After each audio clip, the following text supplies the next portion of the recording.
Neni fanu fama na ne tumbe para la. Mama ida to utrabira. Bonsoir les amis, ici Mara Production. Nous sommes à notre 23e numéro de l'émission La Star de la Semaine. On a comme star ce soir Abawen. Et comme Rosita Boraga Fayana Torabda, Anga Wuladena Star de la Semaine, Obena Mogoma, Ode Abaweni. Abaweni, Alice Yoro Benono Siragoro Negatanama, Sony, Amna Wuliga se Abawenma. Avant de monter sur le plateau, mes amis, Ambe Folie Bele Bele dit Andeme Baroma. My Style, chez Malik Di Malkos, la mode passe, les styles restent. Entreprise Clean Builder, tout pour vos travaux publics. Madame Mara Bamsaketa, pour votre bazin, pour tous vos bassins teintés et non teintés, riches et moins riches. Maintenant, Ambe Folie Bele Bele dit Andeme Bara Anga Entreprise Jitizo, notre sponsor officiel. Ambe Folie Bele Bele Dioma. Mixtape kele nipe ne jamana bella willy baby ka for the mula baby ne babe ne munke ne para la neni fanu fama na ne tume para la mama ida to utrabira mono tume gane. Toujours Mara Production. Bonsoir Abawen. Ça va, alhamdoulilah. En forme. En forme, D'accord, voilà. Au fait, c'est l'équipe Mara Production. C'est vous qui avez été choisi ce soir comme star de la semaine. Bon, Folikambi Boloka Fola. Bon, ton point de vue aussi sur ça. Ça compte beaucoup. Si ce n'est pas un problème.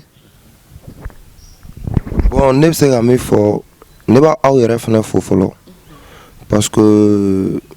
nous te sans sur ni jurute wa un artiste ou ala nala kra barga la bon meja be ga chaya be ga siga médiatiser e ma fama ka soro ORTM te no go ala fene am siga nga chila se anga fanu na me no na soro to am na no go ala boni usra donc la you know ala ga barga do wa fene ga kula e ma fama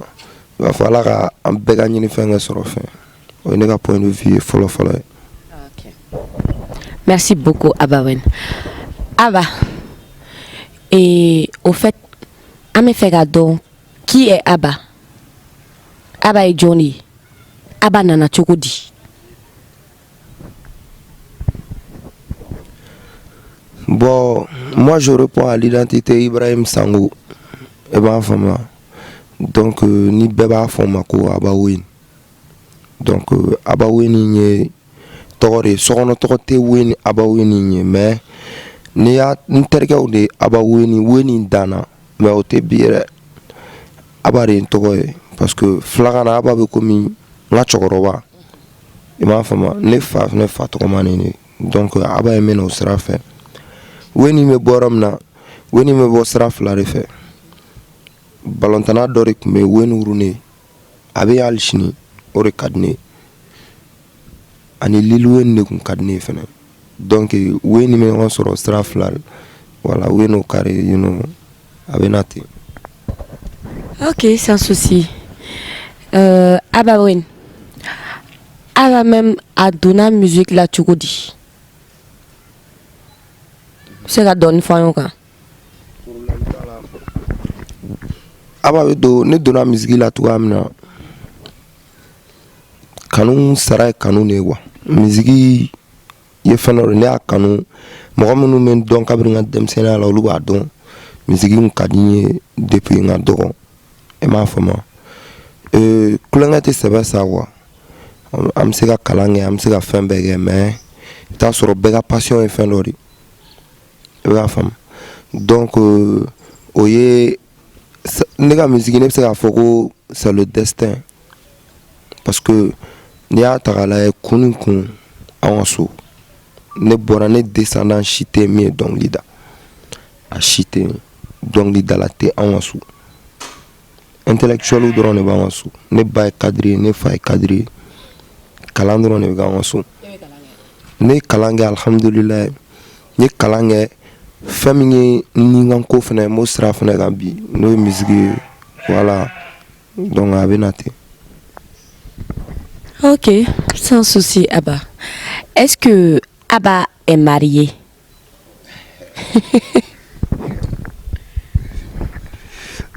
Et il y a un peu de jaraya, il y a un mano. Donc, ne gon ma furu folo, awa ma furu folo, mais ma sera ma fama, ma sera you know. Il va faut bega nungru ni ga marmari, o te chea. Voilà, donc nga adabe o kadinye. Donc ama sera ni ala e furu latike, furu ala de bulu. Donc ni ala latike. Voilà, ne rete muso do folo quoi. Ne koni muso be mbulu de we ne akilare mais est-ce que no furu be ala de bulu. Donc furu ala taye quoi. Toujours Mara Production, la star de la semaine. Ana Aba Wen ne be ñogon bulu. Aba Wen,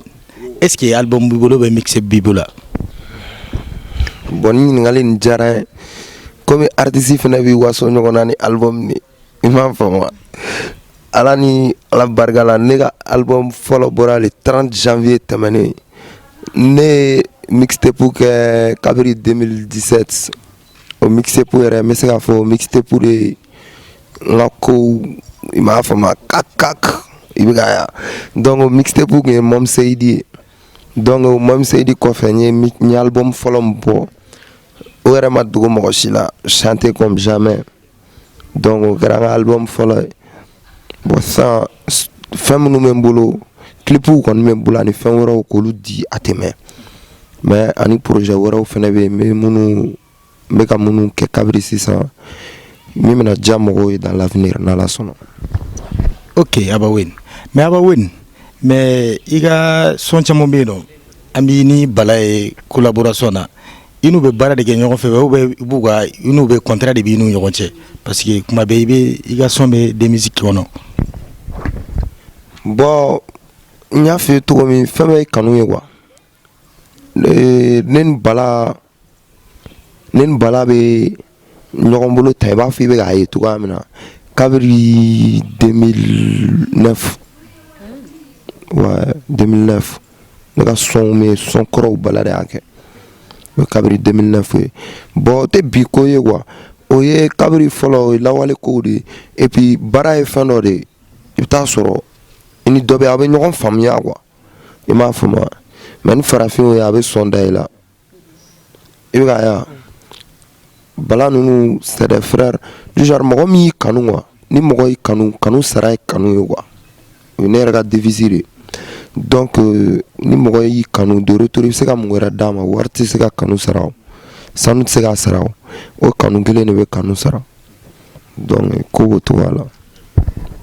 Ah bon, fanu me ka ñingali ke yoro bela kini Siriki Jabate ke relation parce que ay termine snapu ni fon kera la album nero o so mi album ngona OK be se ka don fo fel ke jamo yana kula oko ona to amina iba fo ye balago mfo iba fo ma Siriki menen balari ameka nga boulot ke ameka nga son ke voilà donc nya fo anyana a bena se ma don la no bon ne be album de la ça ma fama donc ako yan nga album yere sorti ke artiste do comme ne iba fo ni album yana ga bo ne ga staffu ani nga fan munu gerele nuna no wole yan album nga bo ani kutike be ala me donc mo kana mo minimiser bega point de vue be baraka na iri mo bi critiquer ni nero ijugute voilà donc nyalairi ni o critique fena be na bord de sa part donc ala ke o makay akoko e baramike a barakoni abe nyuma asraka a barakay donc aller fena ko bo aller ka contribution à album na on va faire un son ensemble donc un beau jour donola ay ñogon to dugu kono choufla bébé chou kono ay ñogon to donc au cours tera kunche si ça en fait be jara chou ko ka suto na ngarabaw bulu donc ata studio la ma fama donc antara utuga la ane son ke choukele ka son ke ga bandugu be jara rankla la sona ora fana man an arranger ni o nangara fait clouer donc ana ko to wala ala na la kra barga la sombra son jara mo. Mais soin jara de ante se ka wuli ka bɔ plateau la parce que mɔgɔ caman bɛ soin kɛ wa snap ni fɛ wala c'est que chromatique dɔ bɛ soin na ne kɔni tellement soin ka di ne bɛ se ka référent dɔn da i yɛrɛ bɛ tɛmɛ n'a ye quoi ne bɛ sirigi ka rôle gérer quoi n ye mun k'i la i bɛ n tɔgɔ tiɲɛ mun na i ko i ye sunguruba ye i yɛrɛ ye sunguruba ye i ko n ye kamelenba ye i yɛrɛ ye kamelenba ye a kana jigi la ni mun tɔgɔ tiɲɛ Bamakɔ cɛ tɔgɔ y'a t'u bolo. Bon, il y a au fenêtre jara, mon fenêtre jabi. Ego chromatique bala. Aide soy me era arranger ni beo. Ave ni arranger ni be. Bon ni fle ni mega lunette do bod ni do arrange ni ngani fielo non te fo era de. E ma fama. Bon, est-ce que a lunette aba na fa ba le kan. Anafa foite o kan même go fo. Et bah moi donc ni ga sonda fene ni ga sonda o yoro la est-ce que so inte jabili ke aller placer là abina fo ba ko woni soni be dai la re ma fa ma so me dai la komi ita ke mo goni fi ala kira ma jabe o e ba fa ma donc en kling na stigana ala re deli an wa jabe e ba fa ma donc oye minye sisan mɔgɔ bɛ taa sɔrɔ i ka di dɔw de ye man di dɔw ye mais e man di min ye o mɔgɔ min bɛ a sigi n bɛna fɛn dɔ fɔ a y'a analyser mɔgɔ min b'a sigi k'a fɔ mɔgɔ kɔfɛ karisa filɛ nin ye an k'a kɛ sa ne ye cɛ de ye karisa filɛ nin ye a bɛ sunkuru tigɛ kojugu o ye kelen ye karisa filɛ a bɛ dɔrɔgu ta karisa filɛ a bɛ gulɔ min karisa ka gulɔ sɔngɔ o ɲɔgɔn de t'i kun. I m'a faamu ou bien ala yɛrɛ ma o ja e da bɛ mun ɲini karisa ta la donc an bɛ sɔn de da ɲɔgɔn na dɔrɔn i bɛ k'a faamuya ne bɛ min kɛ o ye ne ka vie de ye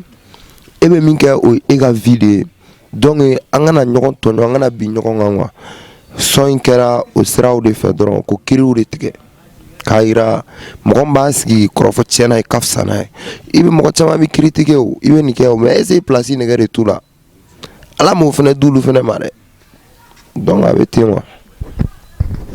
OK Abawin mais Abawin fonu mega foro be kibi esprit malera perdo la ko malera perdo de ka silga de kibi o kadiye quoi mais ne ta to fo de ibe kuma de dogo ko derkem ni artiste préféré malera peru la parce que mo mana ke tugu musique gono do kadiye i fene bo laje ko suye quoi mais ne be fe ka ta yere da quoi parce que ne be ka kuma o me awa émission ngadi de bon awo mi fo o fene jabi malé ne ababe chouin wa est-ce malé artiste ou tenere chouin voilà bon donc ne rebe chouin malala quoi ne te se ka mo chouin wa ne be mo na me ma la mairie mais ma trop fene fo abi ta la me kabra donc le dadam ne na musique donne ka musique clé te parce que ne ta chouin ne te se ka ke quoi et oye join oye Bernard Boy de ani gondo be o fana be dongli da giana zindoro ko bambi bone wolle la me ko sobe ani Bernard Boy ma fama ne bo la me o te bire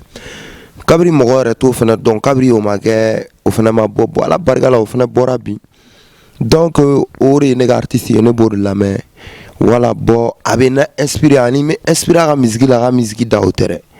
ibta soro abe séance do re ke o kadine a peut-être a scène a concert ke to kadine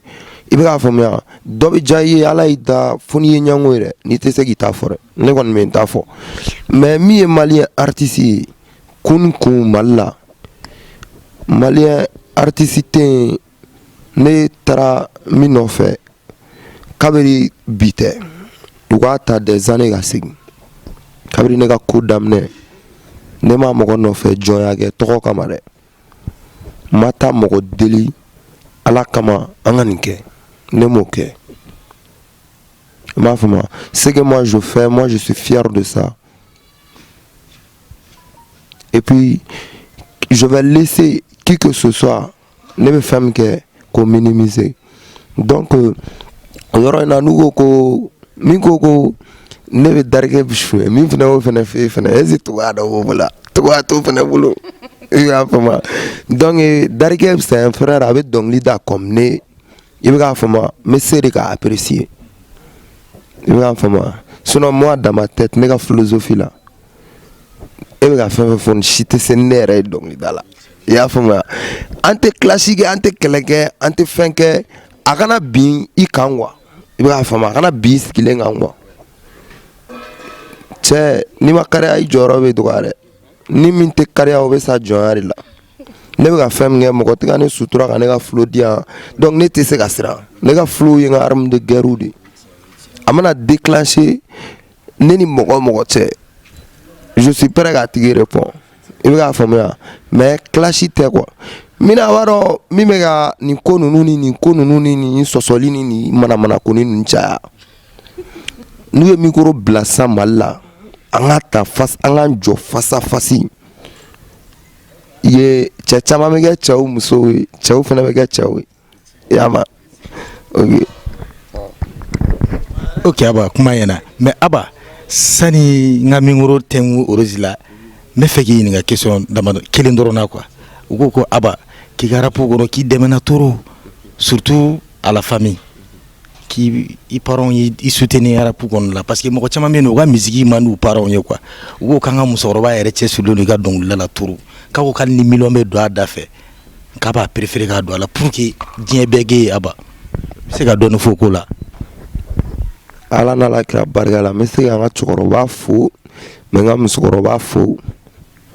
parce que pour te dire yan nega mo ko toro kena wane wul toro sokono nega studio wen shiso wono studio wen wulo donc it se kam yoro kon mo ni signo ko ajuru te ba nyona eno lebe sokona musique manga mu toro peut-être i jaay ko robito e ga fama donc ne fanorique faut que madame ne wo anga so intellectuel ou drone bien pour que i ga deme anwa mi kadi bangi ba e bo ke folo mi kadi abi deme ne blala kalane la ngoke no ke ala na la kira bargala donc min kadine si ça olu fana ko kulu bene deme ola ou bien soutenu ou ka soutien mais nyoro ola donc ne se kufo ku walenman don e ba fama ma famille be ndokonu ntergew e ba fama mais c'est ka be fo ali sigi nyogon parce que un concert ou amanga répétition live ou ga ali sigi nyogon mo toro donc ami be fo quoi. Ah bah ouais, toujours ma la production. Et il y a tellement fort de chanter. Mais ne me fais qu'à donner ah bah où. Rap ou bolin qu'on fait là. Et bien bara wareka.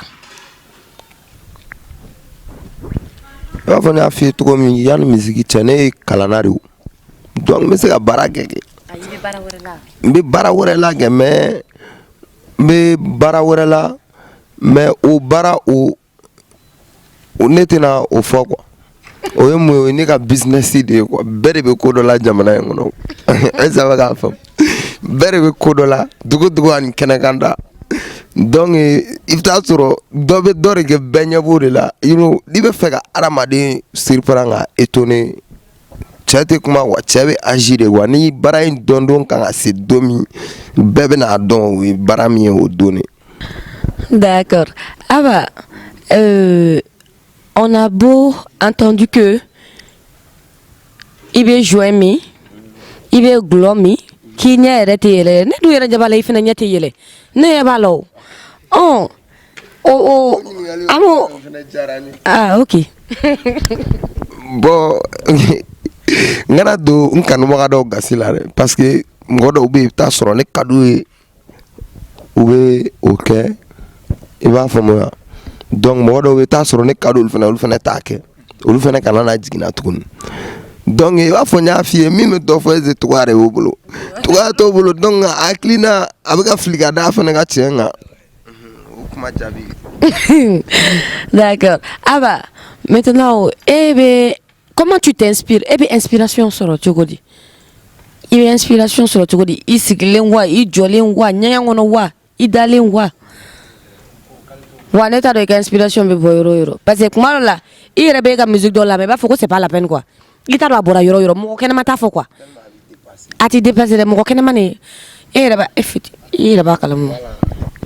ni e y'o kɛ fatɔya ye ne ka musique inspiration o b'an kɛrɛfɛ yan o ye ɲɛ t'o la o musique jina bɛ ne bolo ala yɛrɛ de fana y'o fana di ne fana ma donc ne ka o inspiration o sɔrɔla jinɛ kunda quoi o tɛ adamaden kunda yɛrɛ donc n'i y'o ɲini yen dɔrɔn i t'o sɔrɔ i m'a fɔ o bɛ bonya e hakili ma i m'a ye musique bɛ bonya e hakili ma cogoya min na donc a science bɛ bonya e hakili ma cogoya min na n'a kuma yɛrɛ n'a kow yɛrɛ bɔyɔrɔ fɔr'i ye sa a bɛ bonya e hakili ma fɛn min na o ne ba de ye quoi au ka di ne ye pour elle moi je suis prêt ka fɛn bɛɛ kɛ quoi même s'il faut ne bɛ ni ne falen o kama ne b'o kɛ quoi i b'a faamuya n bangebagaw quoi n ba b'a la n fa b'a la quoi parce que n'i y'a mɛn jɔnni kunnadi i sababu ye dɔ de ye donc o y'i ka question fɔlɔ ye dɔnkili min diyara n ye n yɛrɛ ye o man di e ye peut-être mais o de ka di ne ye voilà o y'o ye donc ani i ko ko mɔgɔw ye n ka musique min dɔn kosɛbɛ bon mɔgɔw ye musique min dɔn hɔrɔnden kolon tɛ dimi fatiga petit bɛ miiri mais hami an ka rapu bɛ taa min tout le temps bɛ baara la fɔ n bɛ ka wɔsi e bɛ ka solution ɲini ka jɔsi ne tɛ nin jate ma n'i k'i ka tante donc kabiri yen togoya t'olu fana bolo ni minɛ. ok aba min diyara e y'o fɔ ani min y'a to i dɔnna i y'o fɛnɛ fɔ mais musique kelen de bɛ yen mɔgɔ caman baden bɛ question poser a yɛrɛ kun a musique la hali ne yɛrɛ fɛnɛ b'a kɛ an t'a dɔn i y'a da kun min na dɛ mais ko sali tɛ ma ye n tɛ se k'a da o parce que ni ne kun kɛra lɛse ɲɔgɔnna ye kɔngɔ kun bɛ n faga ala y'a kɛ de lɛse ma kɛ dɔnkilidala ye sinon kɔni ale kɔni ye min da kɔni a ma tɛmɛ i ta sira fɛ yɛrɛ n'i bɛ se ka dɔɔni fɔ an ye o musique kan pourquoi i y'a dɔnkili da i yɛrɛ ɲuman na mɔgɔ tɛ ko kɛ ten gansan e m'o fɔ wa pourquoi i y'a da mun de ye i hakili jigin o yɛrɛ la wa i bɛ tila ka freestyle fitinin kelen fili an ya la.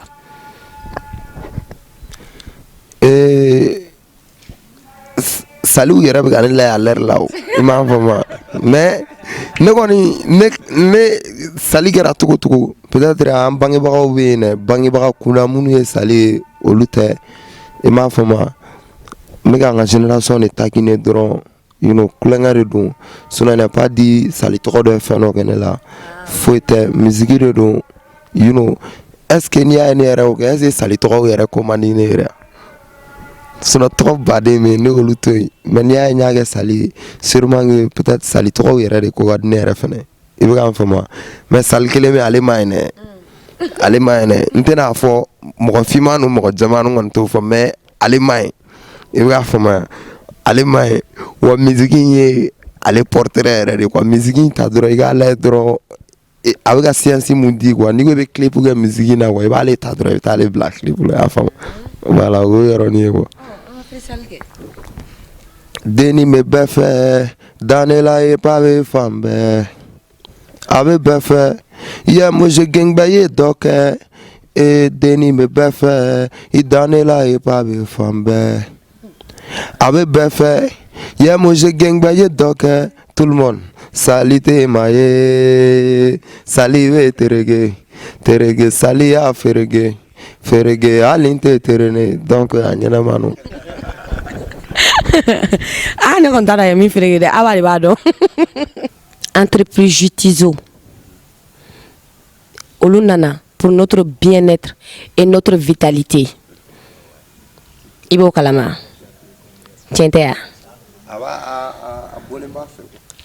A bɔlen t'a fɛ a bɛ ten yɛrɛ de i bɛna ye sisan kana gɛlɛya kana duti yɛrɛ don a la. Entreprise Tizo u nana an lafiyali de kama a ka di wa da ka di fɛnɛ n'i y'a min i bɛna ye o kuma bɛɛ an tɛ n to a ka ɲi o bɛɛ ka to yen aba entreprise in yɛrɛ de ka uma wari di ne ma uma wari a ka di ne yɛrɛ de quoi tu vois non n'i ye baara ɲuman kɛ dɔrɔn ni mɔgɔ n'i ye baara ɲuman kɛ e yɛrɛ m'a fɔ ko n'i ye baara ɲuman kɛ o kun ka di. D'accord tu vois non maintenant c'est vrai entreprise Tizo a bɛ ji dilan a bɛ ji dilan kɛntɛ a b'a fitini a b'a a manaman dilan a b'a bidonman dilan o tɛ a bɛ ji dilan mais jus la o a bɛ fruit jumɛn ni bɔ ka kɛ jus ye e bɛ ka faamu wa a bɛ fruit jumɛn a bɛ fruit caman bɔ dɛ mais ni mɔgɔ min sera ka 5 dɔrɔn fɔ an ye fruit ninnu na minnu jus bɛ yen o ka do o bɛ yen. Sing like never, ne wash it like kafanu la shwa bega twigi chila. Music jina insoro maso, kasoro makolo shi wuru dijo.